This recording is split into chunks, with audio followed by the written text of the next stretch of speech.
প্রিয় দর্শক, আসসালামু আলাইকুম।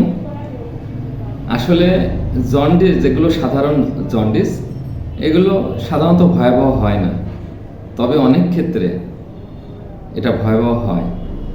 তবে যার জন্ডিস হয়, যদি সাধারণ জন্ডিসও খুব শক্তভাবে ধরে,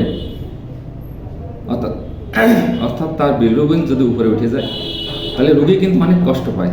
সে খেতে পারে না, তার বমি বমি ভাব লাগে এবং তার কাছে মনে হয় সে মারা যাবে। শরীর তার এত দুর্বল হয়ে যায়। তো এই জন্ডিস নিয়ে অনেকেরই মাথা ব্যথা আছে যে জন্ডিস হলে কোথায় চিকিৎসা হব। কেউ কবিরাজের কাছে যায়, কেউ হসপিটালে ভর্তি হয়, আবার কেউ হোমিও ডাক্তারের কাছে চিকিৎসা হয়। তাই আমার কাছে জন্ডিস চিকিৎসা খুব একটা কঠিন কোনো চিকিৎসা মনে হয় না, খুবই একটা হালকা চিকিৎসা।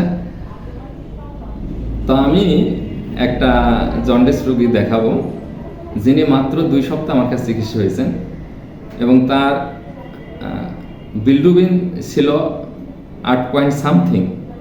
15 দিনের চিকিৎসায় তার বিলিরুবিন এখন 1.6-এ নেমে আসছে, যেটা একেবারেই নর্মাল। তারপরেও তাকে অতিরিক্ত আরও কয়েকদিনের ওষুধ দেওয়া হয়েছে। অর্থাৎ সাধারণত একটা জন্ডিস চিকিৎসা হতে হোমিওপ্যাথিতে 15 দিন সময় লাগে, এর বেশি সময় লাগে না। ধন্যবাদ।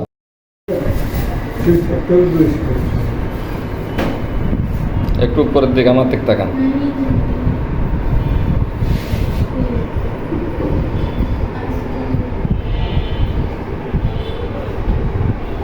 ছবি তুলে দেখাবেন নাকি আপনার এলাকার যে রোগী আমি ভালো করি?